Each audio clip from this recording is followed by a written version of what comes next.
Muito boa tarde, hoje é 21 de julho de 2021, estamos aqui para ouvir o depoimento do professor Rodrigo Ramos Hospodar Felipe Valverde, nosso colega e docente do PPGH. Estamos também com o Tiago Oliveira Neto, que é representante discente do PPGH, está nos ajudando nessa empreitada. Professor Rodrigo, boa tarde. Então, gostaríamos de ouvi-lo sobre sua trajetória em relação ao programa de pós-graduação em Geografia Humana. Muito obrigado pelo aceite do convite, a palavra é sua. Muito obrigado, professor Fábio, muito obrigado, Tiago, muito obrigado ao programa de pós-graduação por essa oportunidade. Para mim é um prazer estar aqui fazendo esse diálogo. Acho até mais difícil falar sobre mim do que sobre a instituição, do que sobre o programa de pós-graduação, mas vou participar dessa atividade. Em primeiro lugar, como disse, meu nome é Rodrigo Valverde, eu tenho 44 anos, sou professor do Departamento de Geografia da USP desde 2009 e estou vinculado ao programa de pós-graduação a partir do ano de 2010, se não me engano. Né? A minha formação, ao contrário de boa parte dos meus colegas, não veio da experiência na USP. Eu fiz toda a minha atividade formativa no ambiente da Universidade Federal do Rio de Janeiro, a UFRJ. Né? Lá eu fiz a graduação nos anos 90, fiz mestrado e doutorado no início dos anos 2000. Né? Tive uma experiência em meio ao doutorado, de fazer um doutorado sanduíche, uma bolsa de estágio doutoral na cidade de Pau, na França, junto com o geógrafo Vincent Berdolet, né, que é um geógrafo reconhecido e que foi um dos vice-presidentes de Geografia Cultural no âmbito da UGI. Né. Ao longo da minha formação na UFRJ, eu estive sempre vinculado ao professor Paulo César da Costa Gomes, que é um personagem assim, que ocupa um enorme espaço na minha vida. Né. Ele tinha vínculos não apenas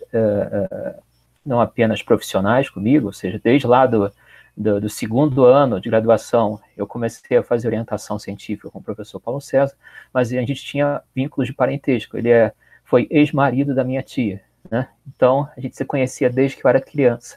Né? Enfim, essa experiência deu vários frutos, né, deu várias oportunidades para o meu desenvolvimento dentro da geografia. Eu acho que essa experiência, e inclusive com a vivência que eu tive na UFRJ, destacava um pouco essas interfaces com o internacional. Essa talvez seja um diferencial que a UFRJ desenvolvia na década de 90. Né? Ainda havia um doutorado bastante recente ali consolidado na instituição, na UFRJ, e a maior parte dos alunos, os mais dinâmicos, os mais ambiciosos na carreira acadêmica, procuraram fazer a sua formação no exterior. Então, o Marcelo Lopes de Souza foi fazer na Alemanha, a Iná foi fazer na França, alguns professores foram na Inglaterra, nos Estados Unidos, o Paulo César foi na França também. Né? E eu tive uma experiência um pouco diferente. Já era um momento de transição, um momento no qual o doutorado já tinha uma certa consolidação dentro da UFRJ e já não tinham tantos estímulos para que o aluno fizesse o doutorado integral no exterior. Enfim, mas tive a experiência de um estágio doutoral no exterior. Ao longo desses anos, eu participei de vários eventos, né? Alguns de âmbito regional, local, outros de âmbito nacional ou internacional. Né? Participei do EGAL, participei do encontro da ANPEG, participei de encontro da GB, do Simpurb. Cada um desses grandes eventos eu tive, eu acho, pelo menos uma visita ao longo desses anos. Né? Mas um que foi particularmente importante na minha formação foi um evento sobre heterotopia, que aconteceu na cidade de Louvain, na Bélgica, enquanto eu fazia meu estágio de doutoramento, né? Minha bolsa sanduíche. Esse feliz encontro, uma coincidência, pois eu já havia selecionado a heterotopia como tema do meu doutorado. Né?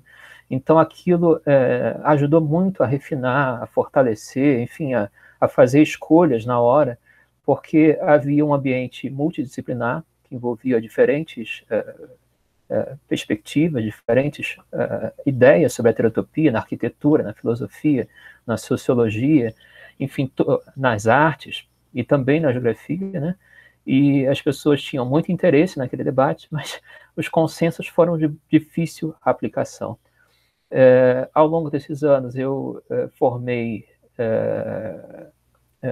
depois que eu cheguei finalmente à Universidade de São Paulo, né, eu tive a oportunidade de continuar explorando, apesar de os estudos, digamos, de uma certa geografia cultural não serem tão tradicionais dentro da Universidade de São Paulo. Eu encontrei, ao contrário até das minhas próprias expectativas, um ambiente receptivo e diverso nas atividades de pesquisa. Ao longo desses anos, eu publiquei uns 20 artigos, uns 10 capítulos de livro. Eu já perdi a conta, para falar a verdade, né? Tive também a oportunidade de participar de muitas bancas, ver muitos olhares diferentes, estar junto não apenas dos meus pesquisadores, mas de uma enormidade de oportunidades de interface que tem ajudado ao meu amadurecimento, mesmo quando eu não estou plenamente de acordo. Eu estou, então, vinculado ao programa de pós-graduação em Geografia Humana desde 2010, e tem sido estimulante desenvolver as minhas pesquisas, continuar desenvolvendo as minhas pesquisas sobre geografia cultural nesse ambiente, né? Talvez um pouco pelas formas diferentes do trabalho, dos aspectos culturais das pesquisas já ali presentes, né? Acaba que isso gera uma certa atenção, uma certa demanda dos alunos, dos colegas, assim, do meu olhar, da minha participação. Tem sido muito estimulante estar colocado aqui dentro e cumprindo essa tarefa, né? Eu vinha já da UFRJ muito interessado nessa oportunidade. Foi o primeiro concurso que eu fiz, né? Eu saí do doutorado, tive uma experiência no Instituto do Patrimônio Histórico Artístico Nacional, e já caí finalmente no primeiro concurso. Eu passei, eu tive a felicidade de entrar, né? E muitos me perguntavam, inclusive na própria banca, se eu não pensava em fazer um outro concurso, voltar para o UFRJ. E, na verdade, para mim, primeiro, eu tinha um vínculo já histórico com São Paulo, com a cidade, né? Eu já havia visitado várias vezes ao longo da minha vida. E, finalmente, eu tinha o desejo de participar, de ter essa experiência junto à Universidade de São Paulo, né? A despeito de certas distâncias, de família e amigos estarem mais distantes, né, na época. Pois bem, e havia também alguns nomes que eu não conhecia pessoalmente. Nós falamos de uma época no qual de uma época que, para mim, uma viagem de avião não era tão simples, não era algo tão frequente na minha vida, 20 anos atrás, né? 10 anos atrás na USP, no caso, né? Enfim, então eu não conhecia tantos desses personagens, que eu conhecia um pouco pelas mediações, pelos textos. O livro da Amélia sobre população, o livro da Ana Fani, os livros do Milton Santos, os livros desses grandes professores, o livro do professor Vanderlei, que eu tinha contato, que eu tive a oportunidade de vivenciar ao longo da minha formação, né? E, sobretudo, aquele que, de fato, eu tinha maior interesse, aquele que me chamava a atenção, eram as publicações, eram as formas de trabalho do professor Tunico, professor Antônio Carlos Robert Moraes, né? Eu não o conhecia e eu pouco tive a oportunidade de conhecê-lo, de fato. A nossa interação foi relativamente curta entre a minha chegada e o momento que ele começou a ter problemas de saúde, né? Mas foi uma oportunidade, era muito estimulante estar presente a esse conjunto riquíssimo de professores, né?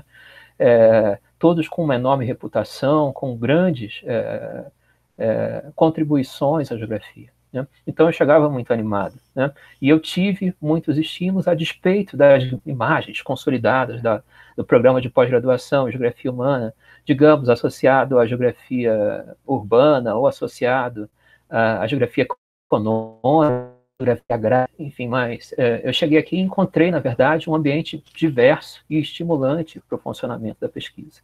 Talvez para falar da história, propriamente, do programa de pós-graduação em Geografia Humana, talvez os outros colegas possam cumprir registros mais precisos, mais variados, anedotas mais numerosas do que eu. Mas, em compensação, vindo de fora, eu tenho um certo olhar diferenciado. Algumas coisas eu acho que passam muito rapidamente pelo olhar de alguns colegas, para mim chamam muita atenção. Algumas dessas coisas são bem diferentes das experiências que eu tive junto ao FRJ, né? E não estou falando necessariamente pela questão da pesquisa. A questão da pesquisa, eu encontrei um ambiente estimulante, um ambiente muito produtivo, né? O que eu já esperava, né? E, novamente, encontrei um ambiente de temas, uma diversidade de temas maior até do que eu esperava ao chegar aqui, né?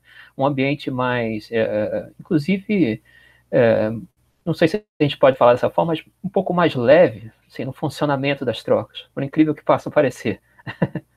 Mas encontrei um ambiente de pesquisa diverso. O elemento, então, que me chama a atenção é algo que, de fato, faltava na UFRJ. Enquanto na UFRJ você tem um ambiente de pesquisa diverso, uma estratégia grande de internacionalização, eu acho que o programa de pós-graduação possui outras cartas, outros diferenciais, né?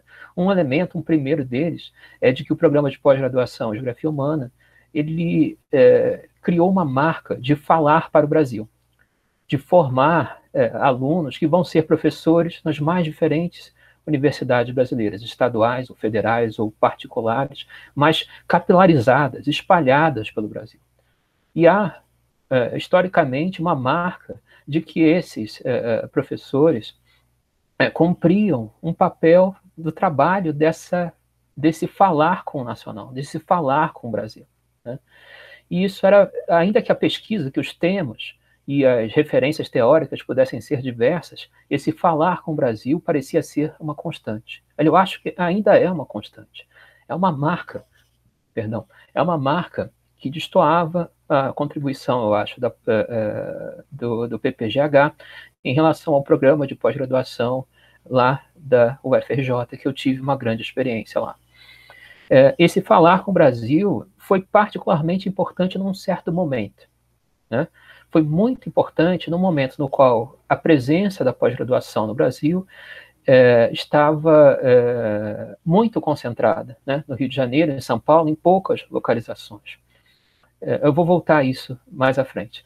Um segundo elemento que me chamou a atenção é que, apesar dessas diferenças dos temas de investigação, apesar das diferenças das referências teóricas, dos possíveis embates, alguns mais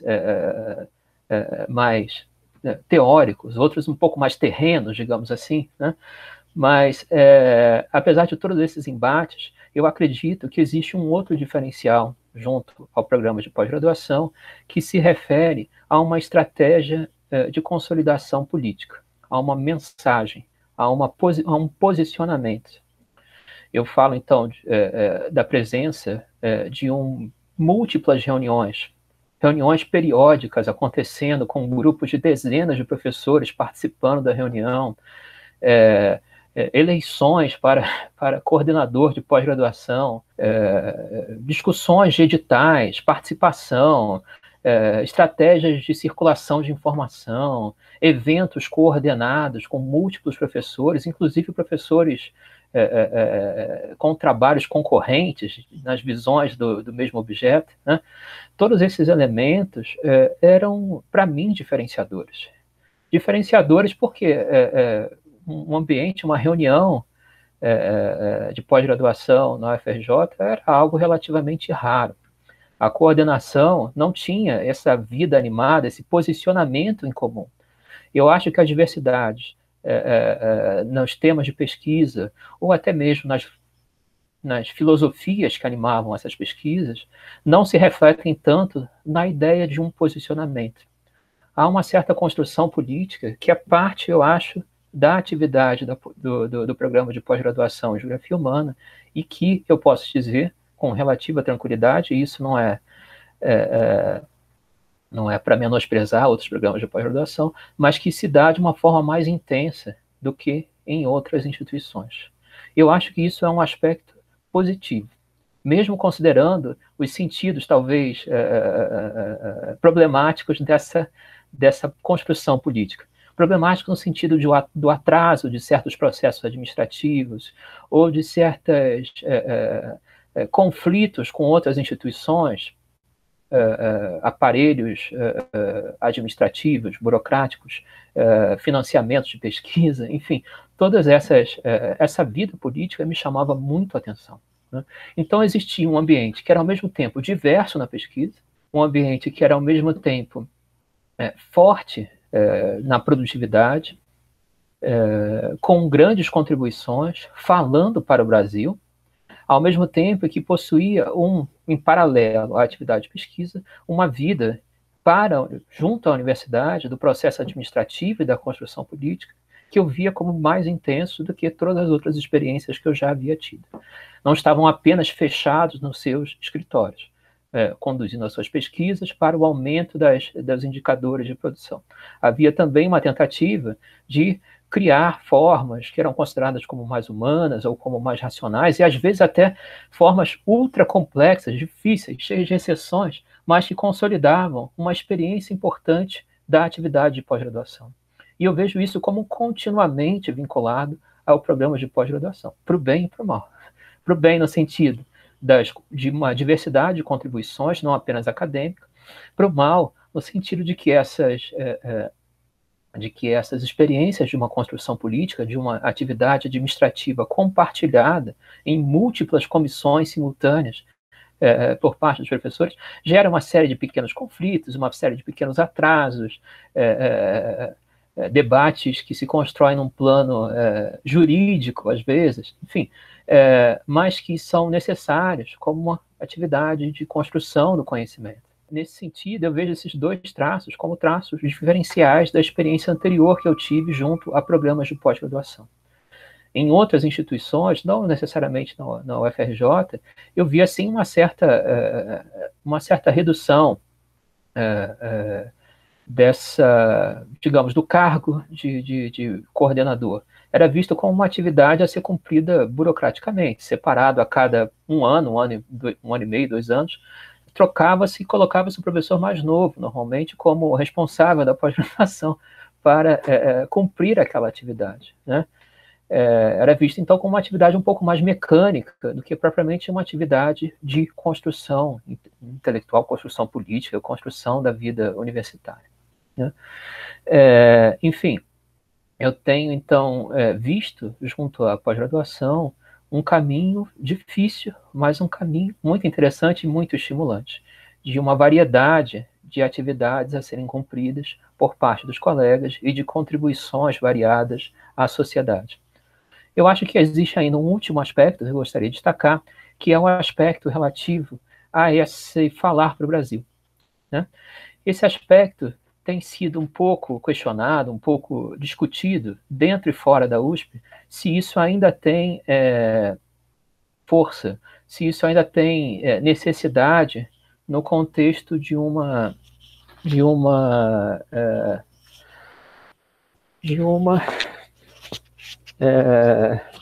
no contexto de uma pós-graduação que se diversifica, tá? Que se espalha pelo Brasil, que se criam programas de pós-graduação agora em várias partes do mundo. Eu não tenho todas as respostas, mas eu acredito ainda que esse falar para o Brasil e esse papel que a USP havia cumprido ainda não está com a sua missão encerrada. Eu acredito que a gente tem ainda uma série de oportunidades pelas tradições ou pela forma da consolidação da política junto à construção científica de contribuições ao processo, inclusive na proteção dessa capilaridade, na defesa dessa capilaridade, né? E também na catalisação desses debates. Em certos momentos, eu acho, esses novos institutos, essas novas pós-graduação que se consolidam em diversas unidades da federação, se observam sob riscos de desaparecimento, sobre riscos de cortes de financiamento, sobre problemas da estrutura física ou, enfim, dos recursos para absorver um grupo maior de alunos, que talvez a gente tenha algo a dizer pela nossa tradição e pela forma como nós temos desenvolvido o nosso trabalho em mais de uma frente, né? Acredito também que esse senso de conjunto, que é maior do que simplesmente uma comunhão da pesquisa, né? É uma experiência, é uma marca que nós trazemos e é algo que nós oferecemos, eu acho, para o Brasil ainda nos dias de hoje. Essa estratégia coletiva, então, é para mim um diferencial em relação àquilo que nós já havíamos consolidado no passado. Então, nós ainda cumprimos um papel, eu acho, se não de centralidade, mas um papel de liderança. Eu acho que esse papel de liderança é fruto da construção dos colegas no passado e pode ainda trazer, junto à comunidade geográfica, se a gente pode falar dessa forma, uma contribuição para o Brasil nos dias de hoje. Então, nós podemos fazer isso por intermédio das experiências que nós temos, das articulações que nós promovemos com as demais instituições, com um enorme universo de alunos que nós possuímos, né? Quando se falava, por exemplo, das experiências por exemplo, posso falar da minha experiência na UFRJ. Nós falamos de 10 alunos que entraram, 9 alunos que entraram junto comigo no doutorado, né?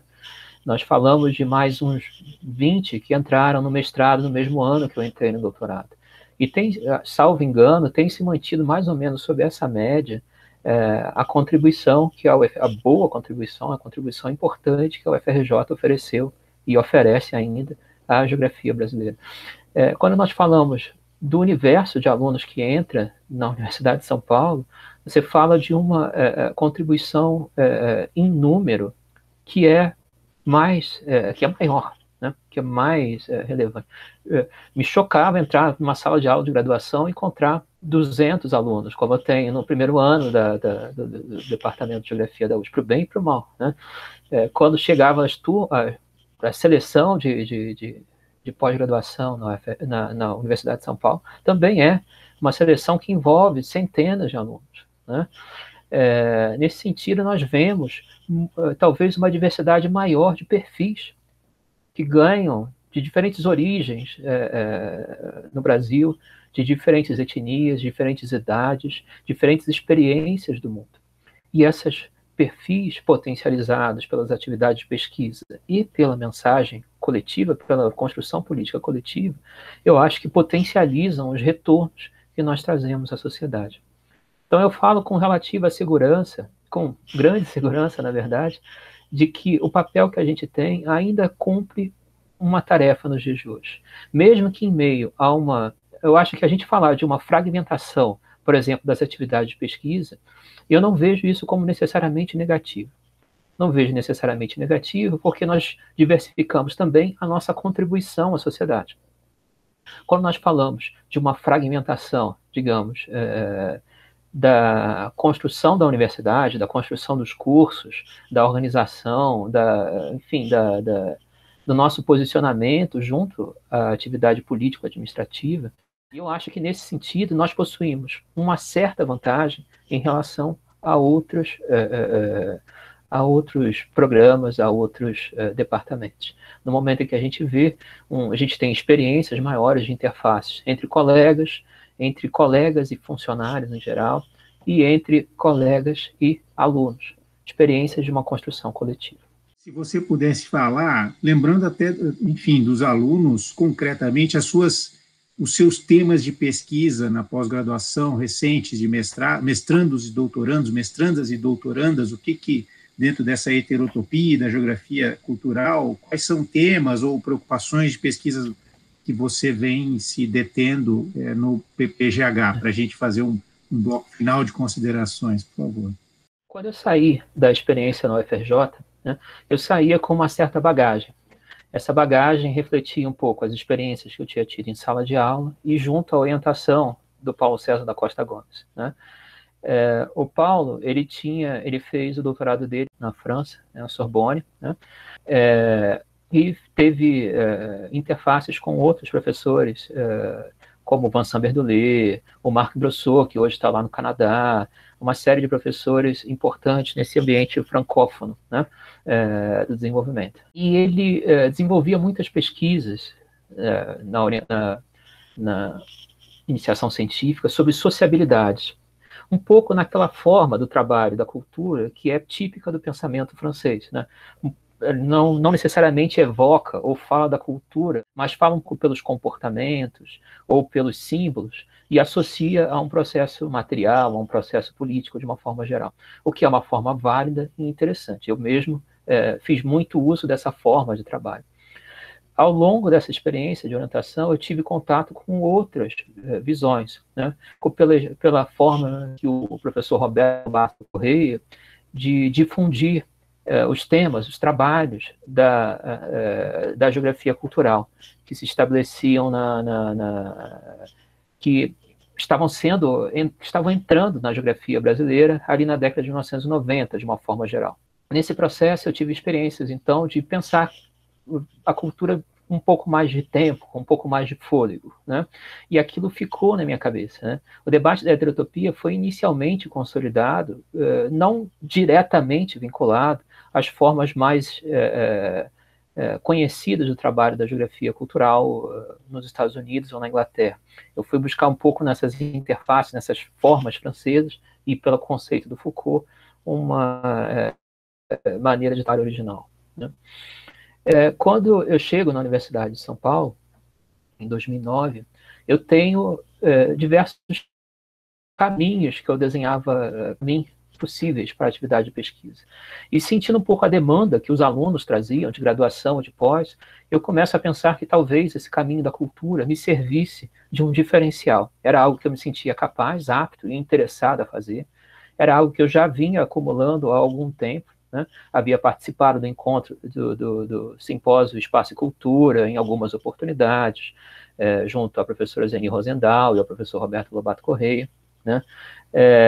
Havia tido experiências variadas, assisti ao encontro da UGI, da Comissão de Geografia Cultural no Rio de Janeiro, décadas atrás.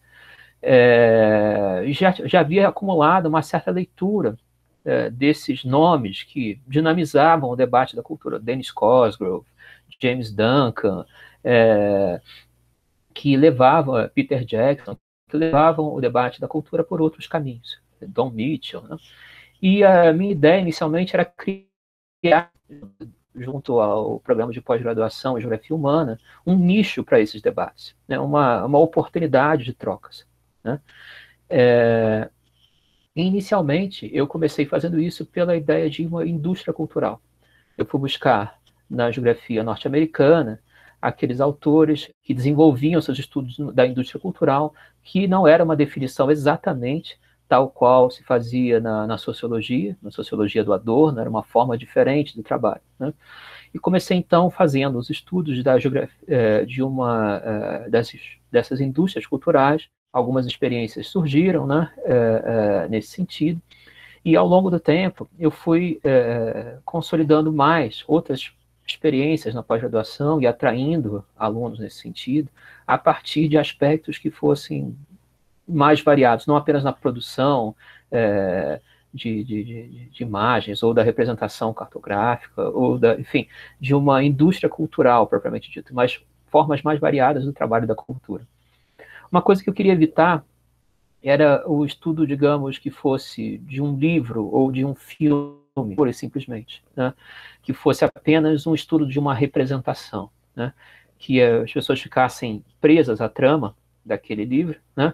E não conseguissem, de fato, estabelecer um conjunto maior de interrelações, né? Não é que eu não veja essa possibilidade como válida, eu vejo como válida. Eu só imaginava que era possível estabelecer outros tipos de contribuição, né? Se a gente conseguisse vincular essas formas culturais, os seus símbolos, as suas representações, a aspectos da vida material, aspectos da vida humana, aspectos políticos, aspectos econômicos. Então, era sempre uma cultura em vínculo, é uma cultura em interface com a política, ou a cultura em interface com a economia que eu procurava, e com rebates concretos sobre o mundo, né? enfim, nesse sentido, eu tenho atraído, então, diferentes contribuições por parte dos alunos de pós-graduação. No início, eles eram um pouco mais variados nas consolidações, né? Chegando, professor novo, eu precisava, enfim, abrir um pouco o campo, né? Então, buscar interfaces com a epistemologia também, com as formas pelas quais se desenvolvem uma categoria, um conceito dentro da geografia, mas conforme aquilo vai se desenvolvendo, procurar, enfim, às vezes é religião, às vezes é língua, às vezes é artes, grafite, futebol, diferentes aspectos que consolidam algum tipo de definição cultural. Tentaram também não restringir tanto os alunos. Há alunos, por exemplo, que vão buscar uma estratégia, por exemplo, há um aluno que consolida uma estratégia a partir da obra do Carlos Drummond de Andrade, já formado, né? Então, ele queria buscar as representações espaciais na obra do Drummond e usar esses recursos para, associado não apenas às obras, mas a figura do Drummond e ao entorno, as conexões com o mundo material que realizava, né? E ele escolheu trabalhar sobre os limites de uma geografia humanística, o limite de uma forma específica do trabalho da cultura, já tradicional dentro do contexto da geografia. Eu não vejo problemas disso, eu consigo fazer essa interface, essas trocas com ele, consolidou uma contribuição de doutorado, uma tese de doutorado, né? Há outros que trabalhavam com aspectos relativos a, digamos, a afetividade. Então, que trabalham com sexualidade dentro do espaço da cidade de São Paulo. Não há, então, uma escala privilegiada, não há uma única escala, nem há uma única forma de trabalho. Esses que vão trabalhar com a sexualidade vão buscar a teoria queer, né, como referência, né? Vão buscar, então, toda uma produção que se consolidou preferencialmente nos Estados Unidos e na Inglaterra dentro da geografia. Não é que não existam outras contribuições, existem, mas elas não são nem tão numerosas, nem tão detalhadas quanto essas que eu citei aqui. Então, na verdade, a ideia é criar esse guarda-chuva a partir da cultura, em interface com o mundo, em interface com a economia e com a política, né? E que, enfim, permitisse que certas oportunidades de pesquisa tivessem efeito junto ao programa de pós-graduação. Outra experiência que me chamou a atenção de um aluno que fez um trabalho sobre as formas de consolidação étnica política no contexto dos zapatistas mexicanos. Então, foi fazer trabalho de campo lá, teve toda uma experiência de cunho geográfico, etnográfico, né?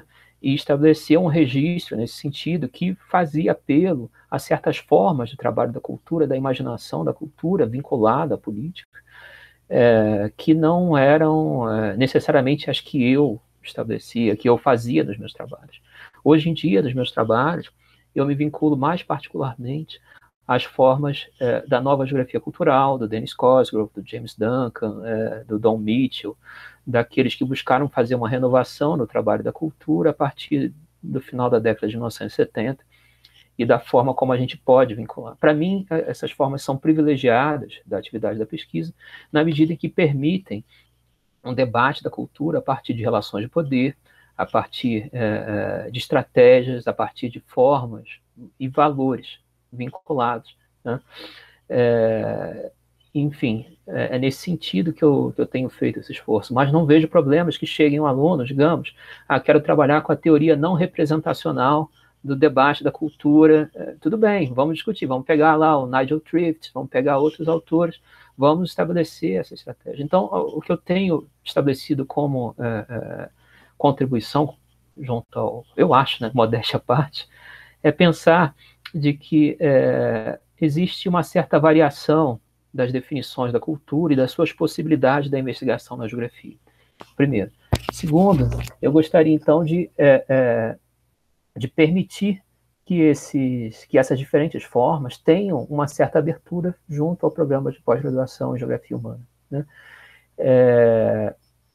e aproveitar as oportunidades que os alunos trazem, né, pelas suas próprias paixões, seus próprios interesses, suas próprias obsessões, e consolidar essas contribuições como contribuições à geografia como um todo e meu próprio crescimento como intelectual.